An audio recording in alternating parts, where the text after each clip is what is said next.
Bem-vindo, gentil ouvinte. Eu sou Baldemort, seu fiel servo. Desejo apresentar-lhe as facções, forças e rostos do cenário Warhammer 40.000. A sombria escuridão do distante futuro. Só há tempo para a guerra. Também temos canais para mitologia e história natural. Na descrição. Agora temos super agradecimentos, então curta, inscreva-se e me jogue uma moeda se gostar mais do vídeo que o usual, ou apoie no Patreon, um compromisso de longo prazo. Agora vamos prosseguir. Os bugs, o grande devorador, os enxames, as frotas colmeia.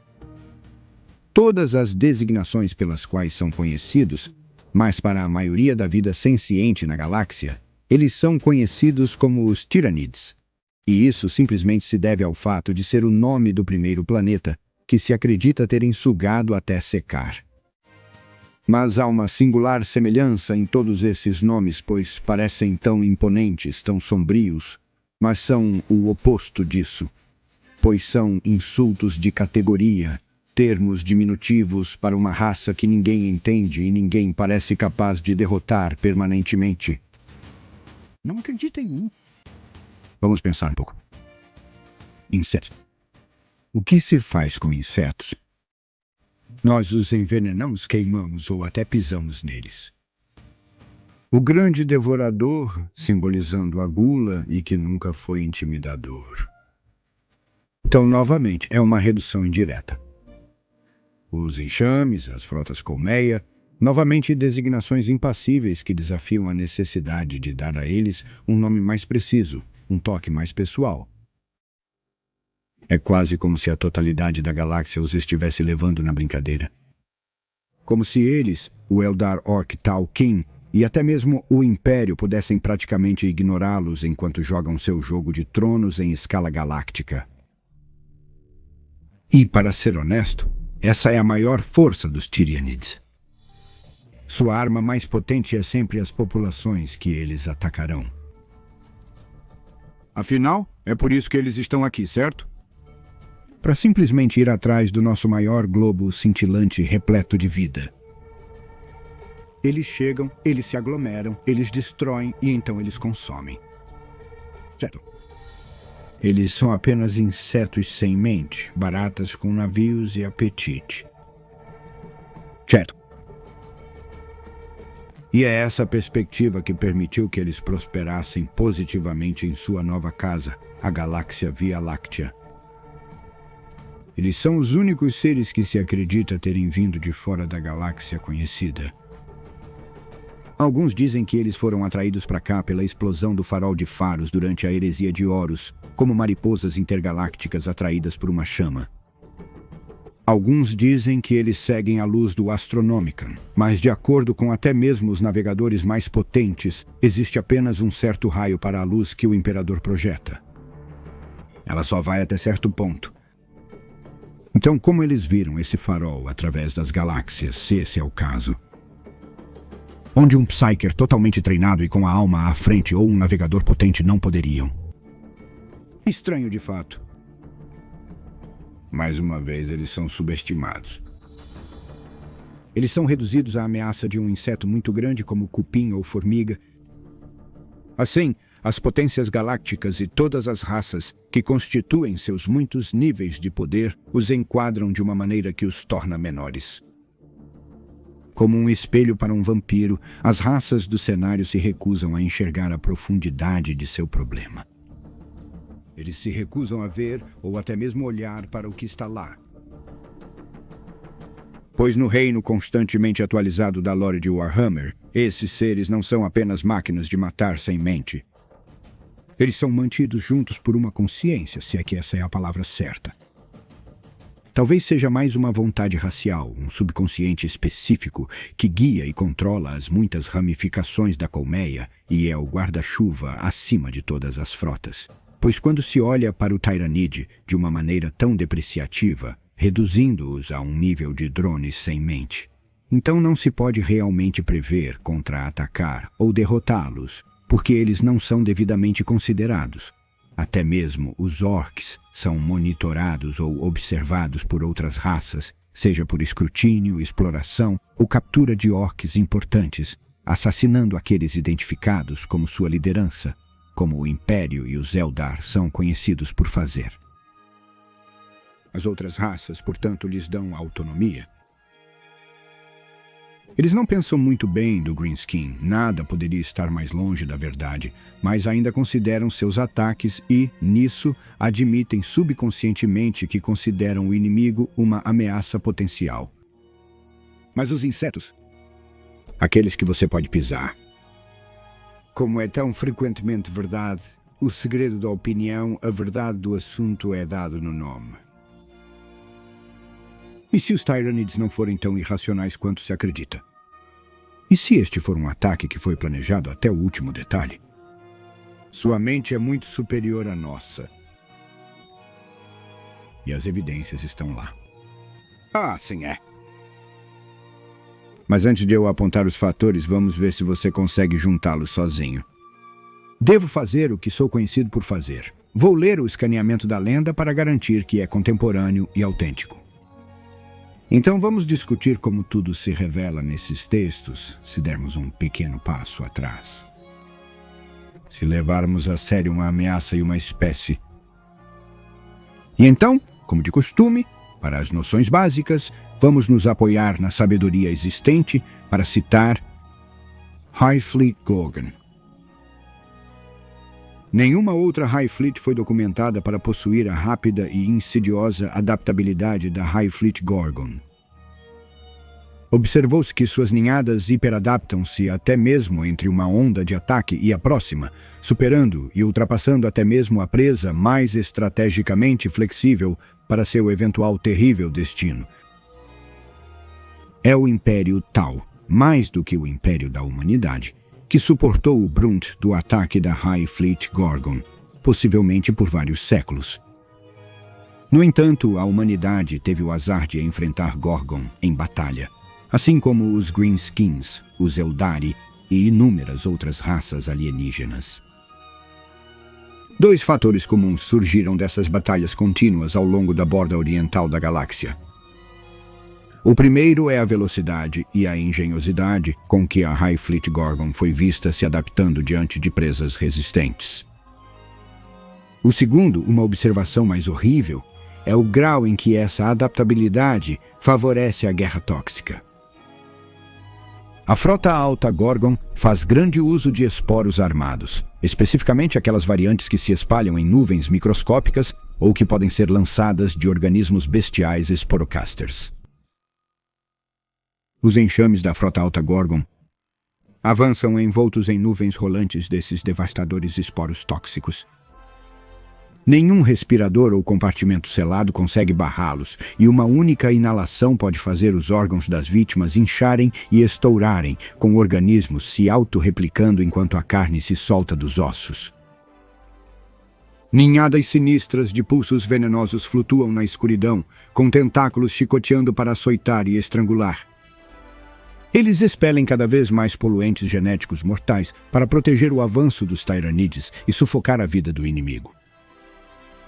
Toxicrenes e Malantropes se arrastam atrás deles, terrores primordiais meio vistos que surgem do véu de esporos com bestas menores se movendo ao redor deles para esmagar e pisotear presas resistentes. Todo organismo na Hive Fleet tem dentro de seu corpo uma glândula de toxina que contém esporos semissensíveis. Conforme a batalha progride, mais das bestas da Hive Fleet Gorgon provam a carne de seu inimigo, então esses esporos se adaptam à composição biológica de sua presa. Cada novo fragmento de dados genéticos transmite uma nova adaptação eficaz pela rede sináptica. Em breve, os esporos de armas de Gorgon se tornam anátema biológico para os organismos presas que estão combatendo, tornando até o menor arranhão ou contato com a pele absolutamente letal.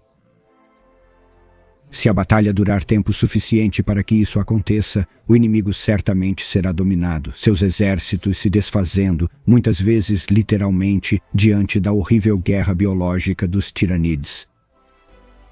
Tais táticas foram observadas não apenas para superar e vencer o rápido avanço tecnológico dos Tau, mas até mesmo o Hulk da praga Vomnivorax, onde eles até desfizeram a resistência saturada de warp dos marines da praga doentes. Mais recentemente, ao avançar para sistemas reivindicados pelo Império, a frota alta Gorgon tem sido vista atacando mundos agrícolas. Se as avaliações inquisitoriais iniciais de desastres, como o da contaminação Pagrius, estiverem corretas, os alimentos contaminados por esporos resultantes podem já ter sido distribuídos amplamente pelos sistemas imperiais vizinhos, com resultados aterrorizantes. Alta Frota de Jormungandr.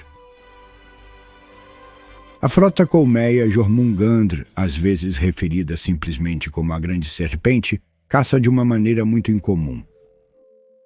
Preferindo movimentos subterrâneos e assaltos súbitos e chocantes, ela se mantém fora de vista e deixa sua presa adivinhando. Muitos são os exércitos armados que acreditaram que a frota colmeia Jormungandr estava derrotada pouco antes de serem engolidos de baixo. Desde o início, um ataque da frota colmeia Jormungandr é atípico para a ameaça Tyrannide. Em vez de avançar em direção aos seus mundos de presas, suas naves colmeia recuam no vazio e usam organismos dorsais sinuosos para lançar detritos espaciais contra eles. Acreditando que isso seja uma tentativa de bombardeio convencional, as espécies de presas fazem tudo o que podem para interceptar e explodir os projéteis que chegam, mas raramente percebem o verdadeiro perigo. Pois cada projétil carrega dentro de si uma carga viva, mais mortal do que qualquer impacto de asteroide. Mesmo em fragmentos, os destroços caem em trilhas de fogo pela atmosfera do mundo das presas. Dentro, enclausurados em bainhas resistentes ao calor de matéria viva, espreitam ninhadas de feiticeiros vorazes e trigons. Cada fragmento que atinge o planeta despeja seus passageiros mortais para se enterrar profundamente no leito rochoso da planta e começar sua campanha de terror. Uma vez que a alta frota Jormungandr infestou com sucesso um mundo, seus organismos fazem tudo o que podem para aumentar rapidamente seus números. Abominações rastejantes do tamanho de tanques de batalha percorrem as profundezas sob os pés de seus alvos desavisados. Talvez a presa receba algumas dicas perturbadoras da ameaça que cresce sob seus pés. Complexos de minas periféricos de repente ficando em silêncio. Estações de monitoramento tectônico detectando picos estranhos. E atividade de estratos profundos, complexos de catacumbas e arsenais escavados profundamente desaparecendo em abismos misteriosos. Contudo, é incomum que a presa perceba seu real perigo, principalmente enquanto está completamente absorta na defesa contra os ataques incessantes das naves colmeia no alto.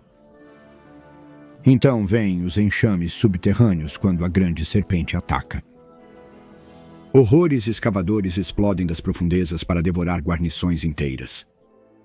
Enxames irrompem de túneis escondidos como insetos de uma colmeia chutada. Fortificações imponentes e centros populosos de refugiados caem perante ataques súbitos e vorazes de baixo. E uma a uma, as luzes do mundo presa se apagam. Mesmo que os defensores consigam repelir este ataque de cima e de baixo, os organismos guerreiros sobreviventes se refugiam nos lugares profundos inacessíveis aos inimigos, onde recuperam suas forças novamente. Mesmo enquanto a presa desavisada declara uma vitória arduamente conquistada e começa a reconstruir. Logo o suficiente, a serpente se ergue novamente e novamente e novamente.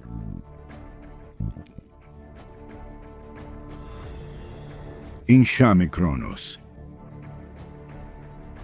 Diante do súbito aumento nas incursões demoníacas causadas pela Grande Fenda, a mente coletiva foi forçada a se adaptar rapidamente. O Enxame Cronos é um exemplo de sua estratégia recém-refinada para combater inimigos etéreos que não fornecem biomassa para repor a que foi gasta para repeli-los. Os enxames do Enxame Kraken lutam com uma cautela estratégica incomum. Seu avanço é precedido por uma sombra no Warp muito mais poderosa do que a manifestada por qualquer outro enxame. Embora alguns tenham observado que este fenômeno tem uma área de efeito mais restrita do que a sombra lançada pela maioria dos enxames, a compensação é mais do que suportada pelo seu impacto.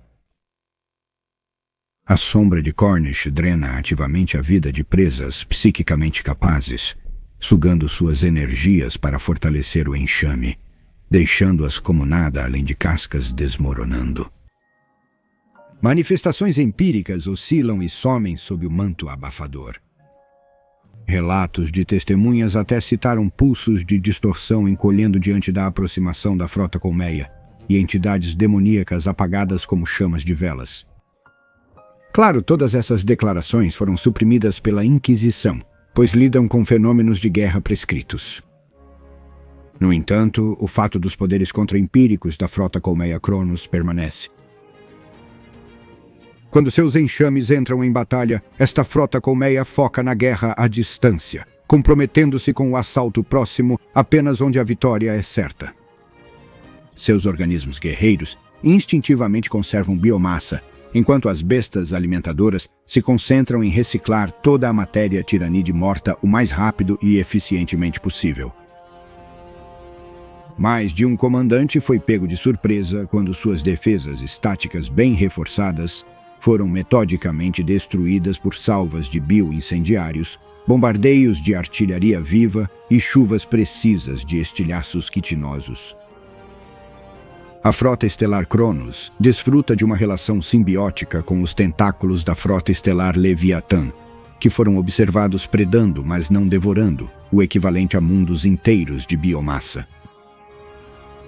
Seguindo atrás das frotas maiores, os enxames de Cronos reabasteciam sua força desses armazéns macabros antes de se juntarem novamente à luta contra as incursões inimigas do Warp.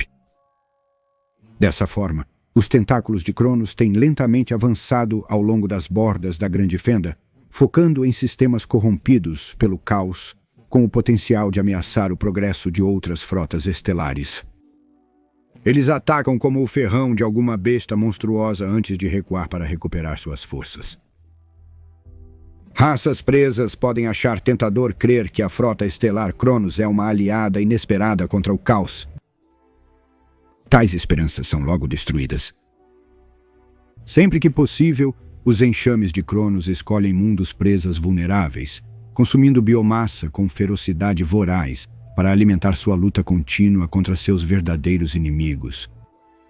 Além disso, observou-se que esses enxames de alta frota estão mirando presas psíquicas, sejam elas mundos de artesanato azayane, cultos heréticos feiticeiros, ou sistemas humanos sob o domínio de mutação psíquica em massa.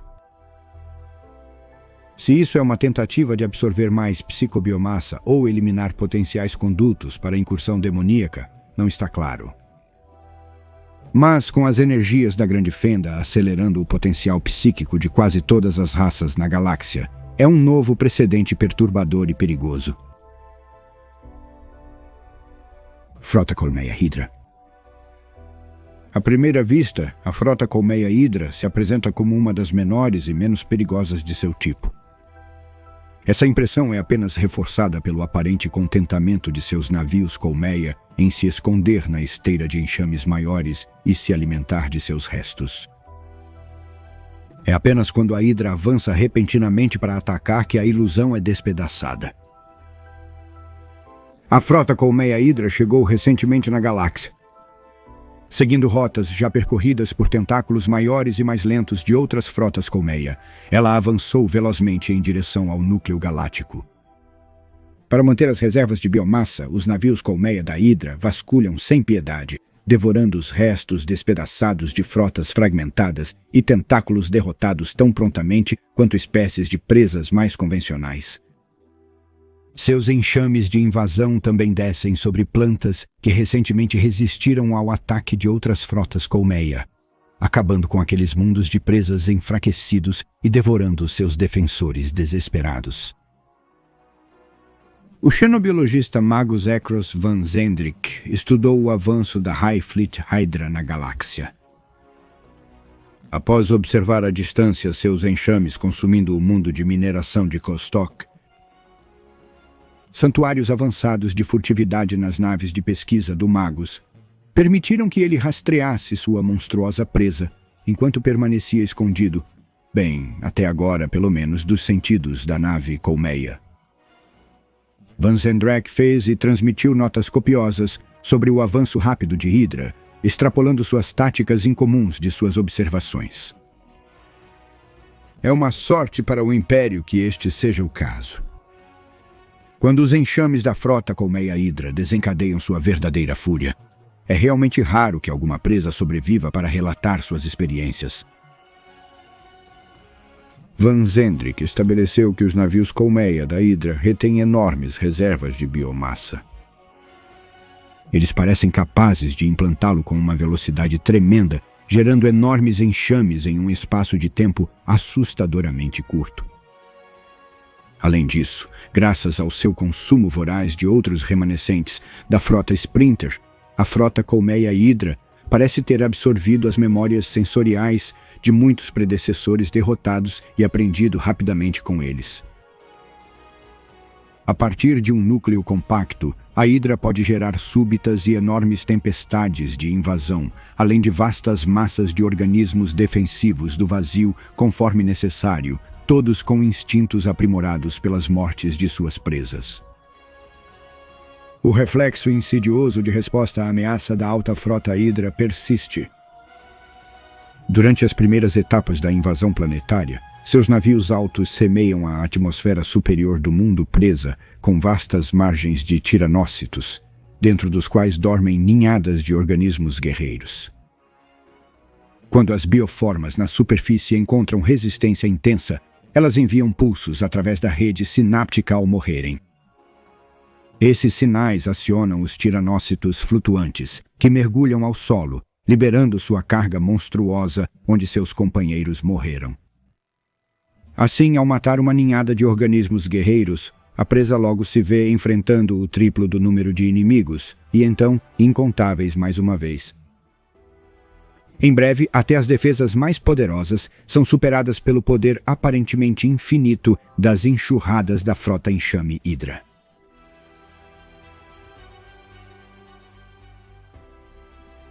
Frota enxame Tiamat. A frota enxame Tiamat é altamente especializada em guerra defensiva. Isso por si só tem sido suficiente para atrair o escrutínio confuso e alarmado de muitas raças presas, pois o comportamento da frota parece atípico do usual ataque predatório interminável. Quanto mais grupos como a Ordo Xenos da humanidade ou os videntes de Craftguard e Andan aprendem sobre Tiamat, mais profundo se torna o seu temor. Apenas recentemente, as raças presas da galáxia começaram a suspeitar da verdadeira ameaça representada por Rifle Tiamat. Pelo menos uma facção dentro da Ordo Xenos passou a acreditar que os organismos de vanguarda de Tiamat podem ter estado presentes na galáxia desde o início do milênio,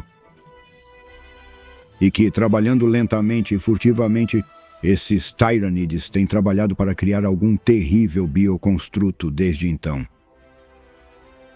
Ao contrário dos de outras frotas altas, os tentáculos de Tiamat permaneceram concentrados em uma região do espaço. Eles se enrolam em torno do sistema Tiamat, que deu à sua frota alta sua designação imperial. Até recentemente, eles pareciam quase adormecidos, contentes em deslizar para fora e arrebatar comboios azarados de naves mercantes, ou invadir mundos desprovidos de vida senciente. A única vez que as espécies de presas realmente sofreram a ira de Tiamat foi quando suas forças tentaram investigar ou purgar os enxames da frota alta. Nesses momentos, eles se encontraram enfrentando organismos guerreiros tremendamente resilientes, cuja armadura quitinosa é dura como diamante, e cuja carne se regenera na mesma velocidade que os atacantes a ferem. Os enxames de Tiamat lutam em ondas sobrepostas, cada baluarte capaz de absorver um tremendo castigo e atrasar a presa tempo suficiente para que as ninhadas circundantes se fechem sobre eles como uma monstruosa garra estalando forte. Os ataques contra a High Fleet Tiamat provaram ser tão custosos que, em uma galáxia repleta de ameaças invasoras mais ativas, eles têm sido infrequentes e difíceis de justificar. Apenas agora, à medida que os tentáculos da High Fleet se multiplicam e se expandem agressivamente, a tolice de tal inatividade se torna clara. Existem inúmeras histórias de um culto Genestialer, que se autodenomina Coro do Vazio, cujos adeptos surgiram em muitos mundos apenas para embarcar em massa após suas revoltas bem-sucedidas. O coro deixa mundos abandonados em seu rastro, navegando sem ser molestado para o coração do território de Tiamat e trazendo grandes festins de biomassa para seus supostos deuses. Enquanto isso, registros ressurgem de uma terrível bioestrutura no mundo de Shireforia, no sistema Tiamat. À medida que mais e mais Psykers reclamam de um grito psíquico emanando daquele mundo, aqueles no poder começam a perguntar qual propósito sinistro a bioestrutura dos Tiranides pode servir e que pesadelo pode acontecer na galáxia se ela for concluída. Alta Frota Ouroboros. Os enxames da Alta Frota Ouroboros trazem a morte em asas escuras. Atacando rapidamente e em grande número, seus organismos guerreiros enchem os céus do mundo da presa e descem com gritos penetrantes para rasgar e dilacerar. Xenobiologistas imperiais e estudiosos de apócrifos alienígenas teorizaram que a Alta Frota Ouroboros pode ser a mais antiga de seu tipo. Alguns apontam para relatos históricos de arquivos empoeirados e originalmente escritos pelo cardeal Miramoulis, o Ancião. Miramoulis conta sobre as legiões de Ouroboros, descrevendo um exército de horrores xenos alados em chamas com febre infernal que desceu sobre os mundos ao redor do Thracian Primaris. Os relatos do cardeal detalham os xenos retirando toda a vida dos mundos que invadiram.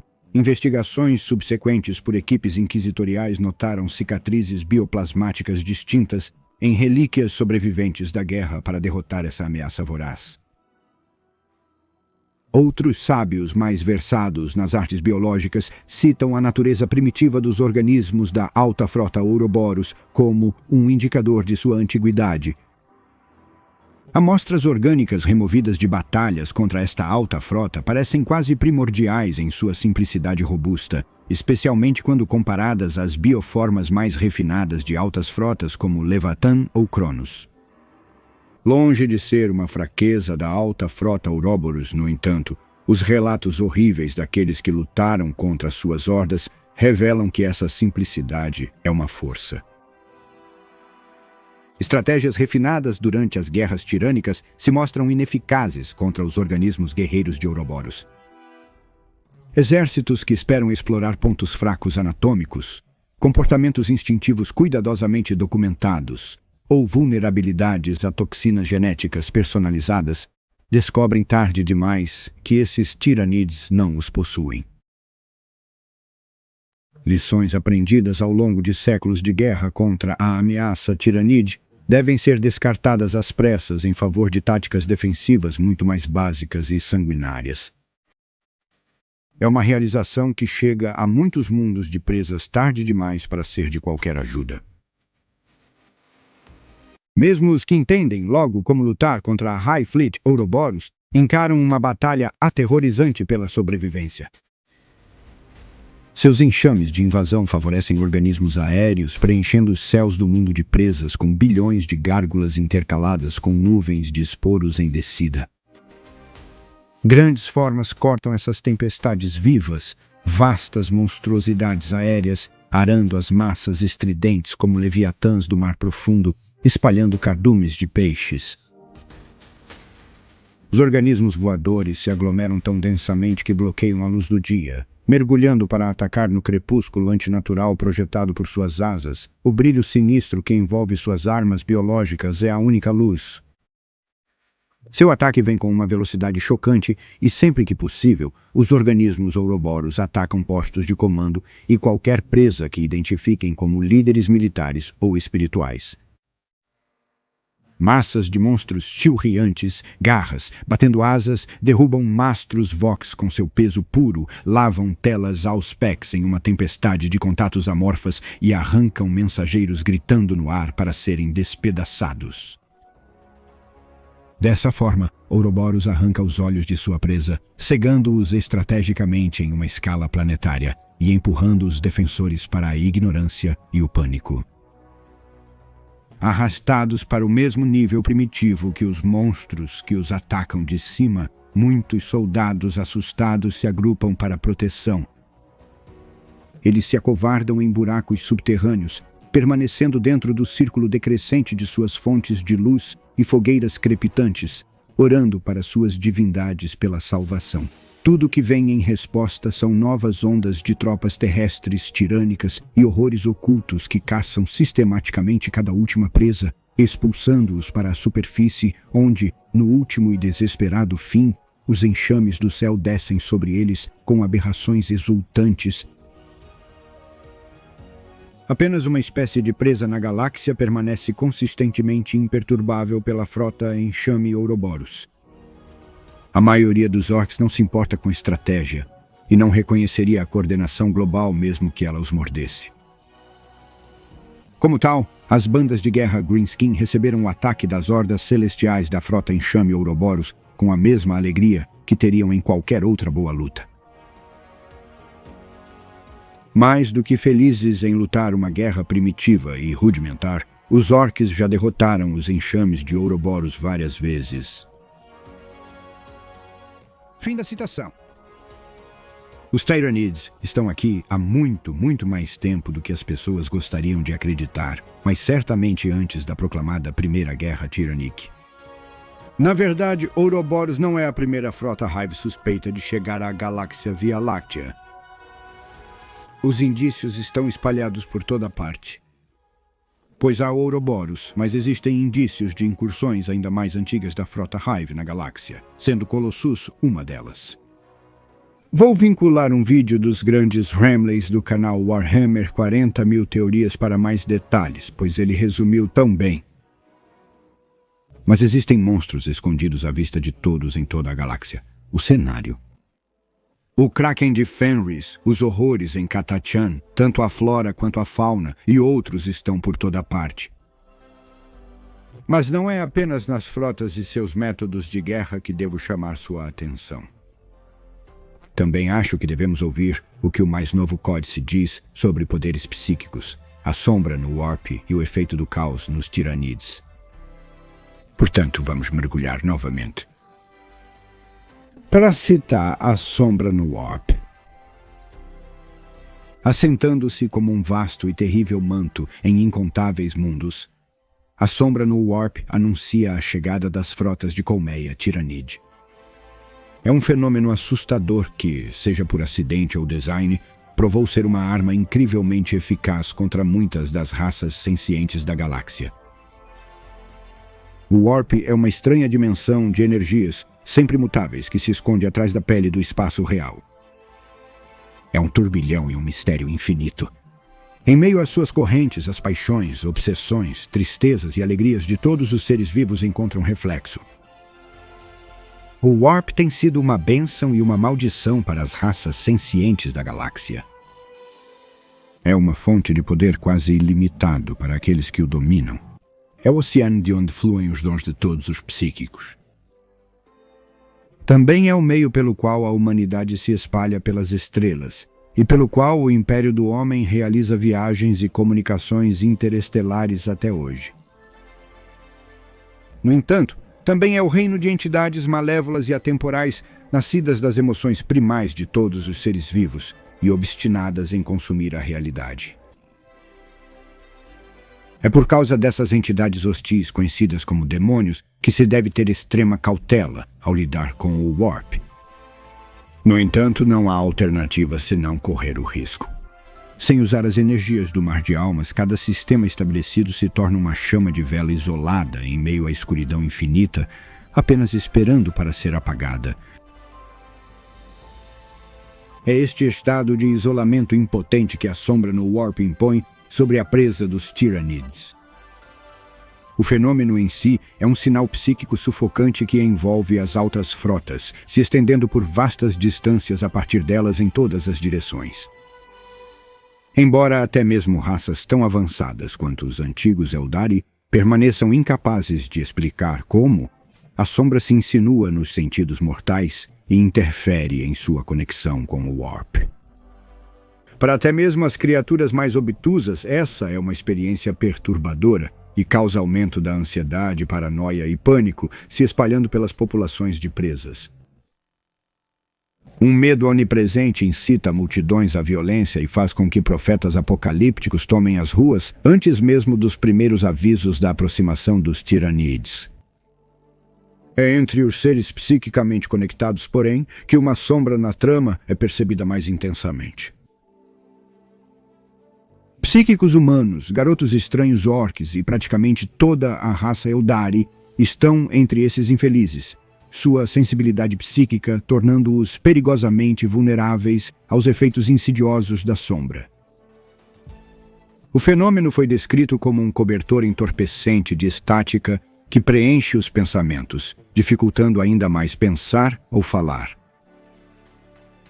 Para outros é o riso e o guincho de 1 bilhão de horrores sem nome, o interminável arranhar de garras em suas mentes, ou o início de temores existenciais tão agudos que tudo o que eles podem fazer é continuar respirando sob seu manto. Aqueles que tentam usar poderes psíquicos ativamente enquanto envolvidos pela sombra no Warp são os mais afetados.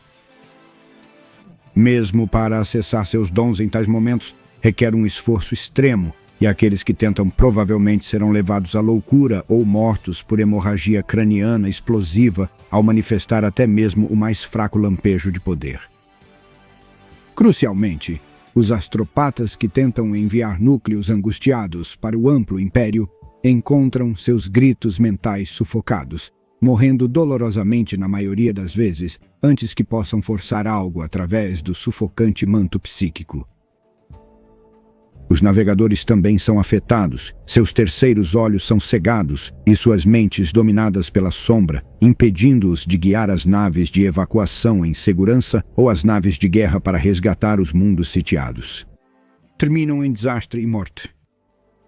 É graças à sombra no Warp que a maioria dos mundos imperiais assediados pelos tiranides deve lutar sozinhos, cortados da ajuda e incapazes até mesmo de gritar. Este fenômeno não afeta apenas os seres humanos.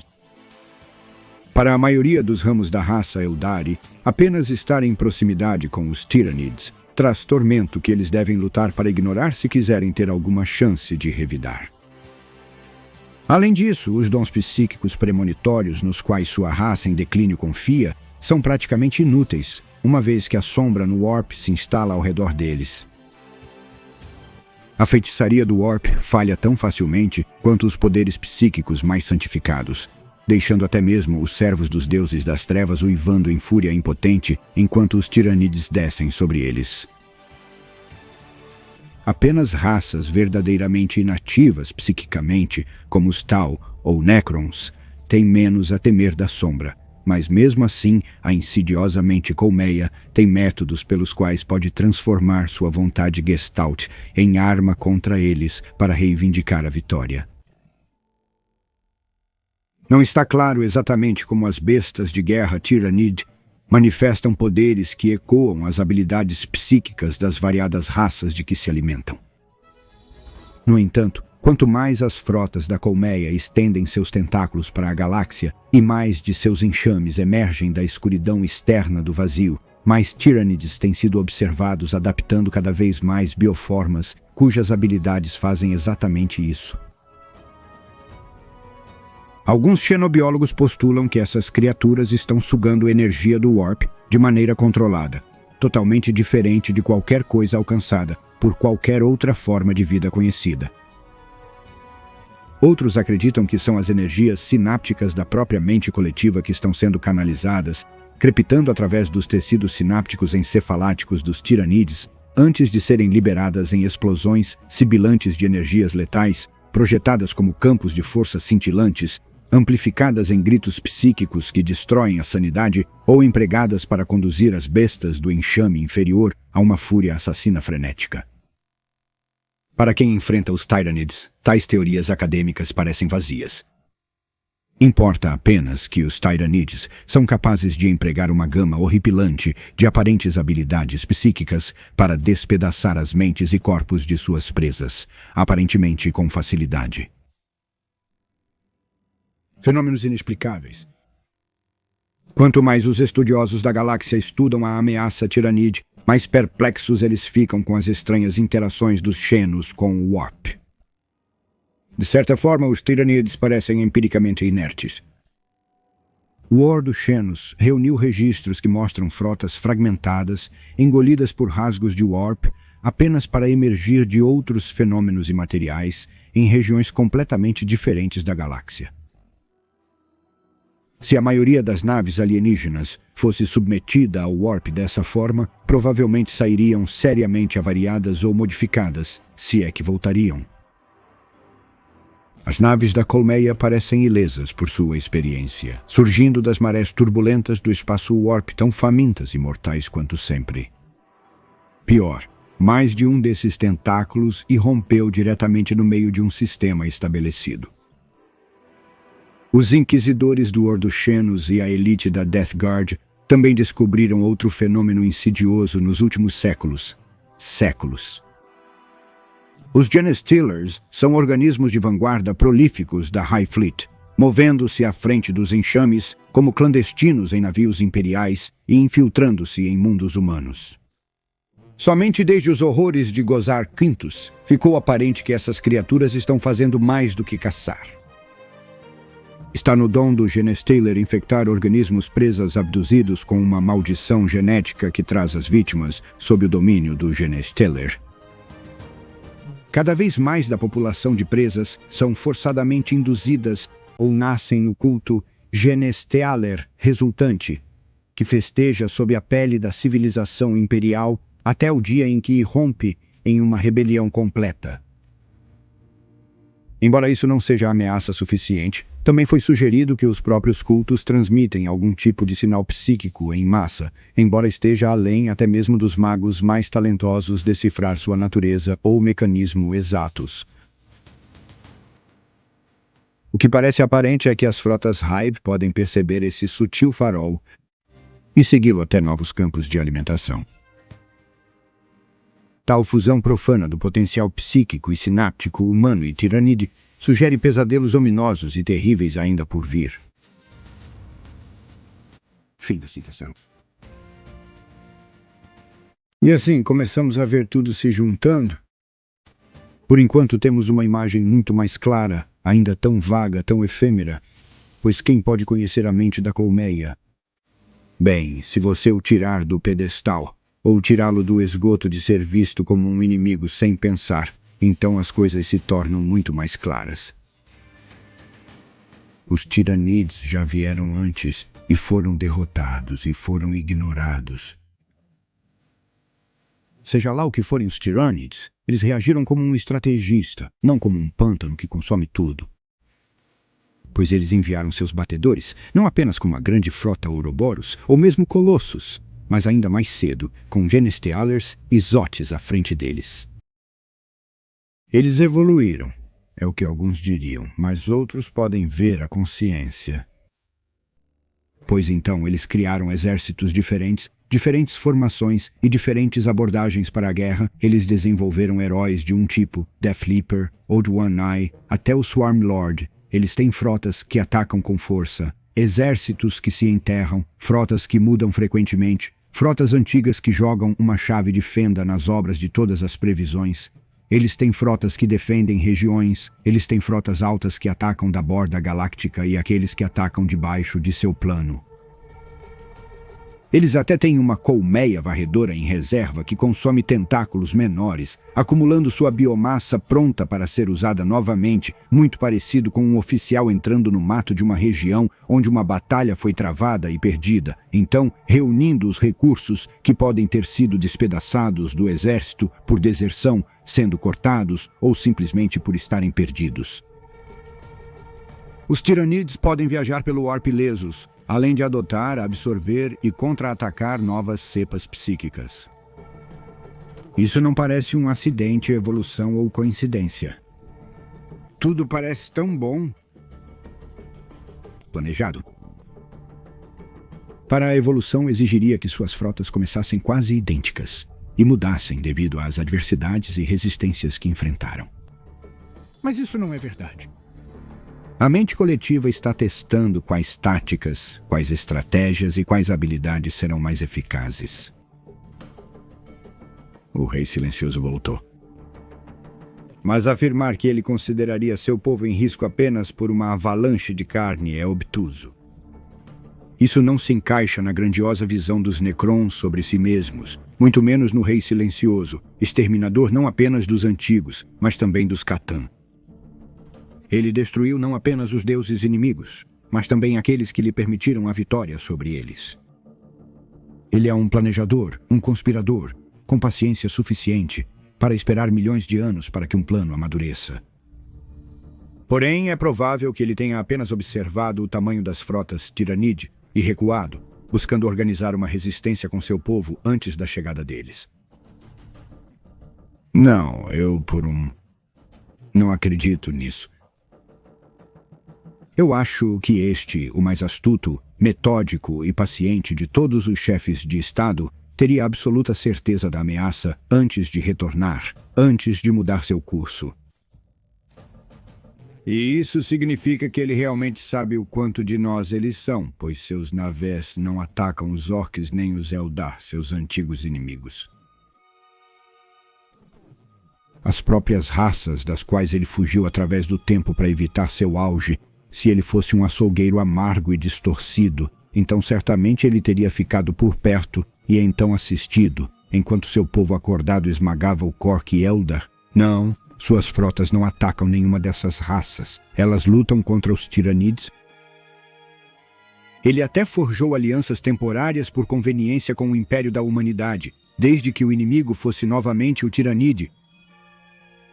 Um encontro confuso com o mestre do capítulo e o subsequentemente agora feito regente de metade do Império, Dante, foi seu conspirador de curto prazo. Pois o Rei Silencioso vê seu verdadeiro inimigo como o grande devorador, os Tiranides. E ele está certo em fazer isso, pois quando juntamos tudo, os Tiranides são a verdadeira ameaça. Talvez. Eles não apenas consomem tudo. Talvez eles farão desta uma galáxia de seu domínio. A propagação de psicopatas após o despertar psíquico agravará a situação? A frota Crona parece estar fazendo algo, ou tramando algo a esse respeito. Por quê? Combatendo o caos. Ou simplesmente aumentando seus poderes psi contra humanos, Eldar e Orcs, conhecidos por serem poderosos neste aspecto. O novo construto da Hive Fleet Tiamat é um farol para atrair mais Hive Fleets, ou algo totalmente mais insidioso e tão perigoso para a galáxia. Os movimentos das Hive Fleets são muito mais predestinados e organizados do que alguém pensou anteriormente. Os enxames atacantes dos Tiranides ocultam uma ameaça maior, que eles não são apenas insetos. Quais insetos que veem a galáxia como um buffet à vontade antes de passar para a próxima? E se eles forem realmente uma civilização altamente avançada, com um plano em uma escala que faria o Rei Silencioso estremecer em sua paciência, criatividade e sutileza? Pois se a coisa em Shirefora não é um farol, se eles realmente conseguiram se autossustentar e não apenas colocar a maioria de seus exércitos em torpor até serem ameaçados, isso mudaria toda a situação com os Tyranids. E significaria que Tiamat não é apenas outra frota alta, mas um sinal da verdadeira civilização que eles podem estar trazendo para esta galáxia, embora, é claro, essa civilização não seja muito civilizada. Eles estão tirando grande vantagem de sua aparência e aparente modus operandi para obter a vantagem. Um animal ou inseto pode ser aterrorizante, mas sempre é subestimado. Ainda assim é diminuído, pois um defensor, de alguma forma, acredita que é melhor, portanto, não perderá possivelmente para tais criaturas básicas. E se isso parece um salto muito grande, pois quem entenderia os horrores dos Tyranids? Bem, simplesmente isso está acontecendo o tempo todo, desde o evento Cryptman, que ainda é visto por muitos inquisidores e aqueles de alto escalão no Adeptus Terror como uma reação exagerada a um erro, enquanto pode ser a única maneira de realmente combatê-los. Mas se Hive Fleet Tiamat for referência, os Tiranids não vieram apenas para consumir tudo e partir. Eles podem estar aqui para a adoração, e a recusa arrogante de levá-los a sério não tem sido puramente uma mancha ou traço humano. Os orques não se preocupam com os tiranides. Na verdade, eles gostam quando os tiranides vêm para uma briga. Mas nos Eldar também existe essa cepa de loucura. Como é tão frequentemente o caso com os filhos de Eldanesh, os Eldar são muito arrogantes, é o que a maioria acredita, e a trágica aniquilação da maior parte de Yandan é apenas a ponta do iceberg. Pois os Eldar não podiam compreender que algo tão simples, tão básico, tão feio e desajeitado como insetos poderia ameaçá-los. No entanto, o mais poderoso de todos os seus mundos de artesanato, Yandan, foi derrubado. Estava quase virado e consumido pelos insetos. Guerreiros, aspecto e elites de outros mundos chegaram, mas mesmo assim, mal sobreviveram quando o príncipe Eriel trouxe suas frotas para resgatá-los, se é que se pode chamar isso de sobrevivência. Mesmo assim, o dano estava feito. E o maior mundo de artesanato e a maior congregação de todos os Eldar fora da Cidade Negra foram abatidos de forma tão convincente que eles podem nunca se recuperar. Um navio fantasma com guerreiros fantasmas navegando por corredores sombrios e vazios eternamente. Em resumo, os Tyranids não agem como uma colmeia, eles agem como uma força de invasão bem lubrificada, superbamente planejada e incrivelmente liderada. Eles podem igualar e despachar os Necrons Eldar e todos os outros. Eles estão aparecendo em vastas multidões, mas esses primeiros avanços podem ser apenas a vanguarda de uma força muito mais numerosa. Então, o que os Tyranids estão tramando? Eu pessoalmente acredito que eles não vieram para consumir a galáxia e seguir adiante. Acredito que suas capacidades e, portanto, seus objetivos finais são muito mais sutis do que qualquer um ousa acreditar. Obrigado pelo seu tempo. Agora, não importa o que você faça hoje, tente reservar algum tempo para se divertir. Tchau.